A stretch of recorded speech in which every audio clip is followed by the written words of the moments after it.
ने शुरुआत में एक बात कही कि अगर किसी देश में शांति है तो पीछे सीक्रेट सर्विस, अशांति है तो सीक्रेट सर्विस। सर सहमत है या सहमत है? नहीं, बिल्कुल मैं इस बात से सहमत हूँ सर कि दुनिया को ये लगता होगा कि किसी भी देश की गवर्नमेंट को, चाहे उसकी गवर्नमेंट चलाती है कुछ भी, तो इसमें एक बहुत बड़ा हिस्सा वहाँ की सीक्रेट सर्विस का होता है सर।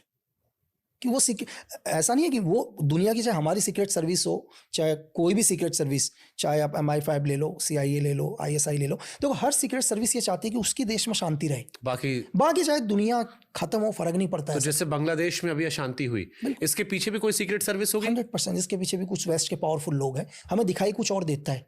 ऐसा नहीं है जो बांग्लादेश बोल रहा है ये उनके वर्ड्स हैं, वर्ड्स उनके नहीं है सर, वर्ड्स किसी सीक्रेट सर्विसेज के हैं। और ये ऐसा नहीं कि 2 दिन की प्लानिंग है, इसके पीछे सालों की प्लानिंग है किसी ना किसी की। ये वैसे जैसे ट्विटर पे ट्रेंड होता है। डेफिनेटली, मतलब आपको कोई चीज़ ऐसा नहीं है। आपको मैं इस हद तक बताऊंगा कि अगर एक सीक्रेट सर्विसेज को मैं आपको नॉर्मल तरीके से बताऊं, एक एजेंट है ना सर, उसके टारगेट ही दुनिया में 3 है। यहीं से लोग समझ जाएंगे। एक एजेंट का जो टारगेट होता है, पहला टारगेट होता है उसको किसी लीडर को खत्म करना। वो लीडर कोई भी हो सकता है सर, वो किसी टेररिस्ट ऑर्गेनाइजेशन का भी लीडर हो सकता है, कोई बड़ा पॉलिटिकल लीडर भी हो सकता है। उसका सबसे छोटा टारगेट है। उसका सेकंड टारगेट होता है किसी ऑर्गेनाइजेशन को खत्म करना।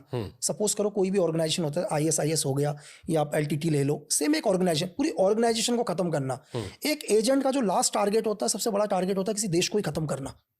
अब लोगों के लिए कंफ्यूज हो गया, देश को कैसे खत्म करेंगे। आज 1947 तो है नहीं कि ईस्ट इंडिया कंपनी आएगी और दुनिया पर राज करेगी, सेम उससे पहले। लेकिन खत्म करने का मतलब आप सेम देख सकते हैं। आपके बगल में श्रीलंका खत्म हो गया सर, आपका पाकिस्तान खत्म हो चुका है, नेपाल भी किसी और के कंट्रोल में जा चुका है, बांग्लादेश खत्म हो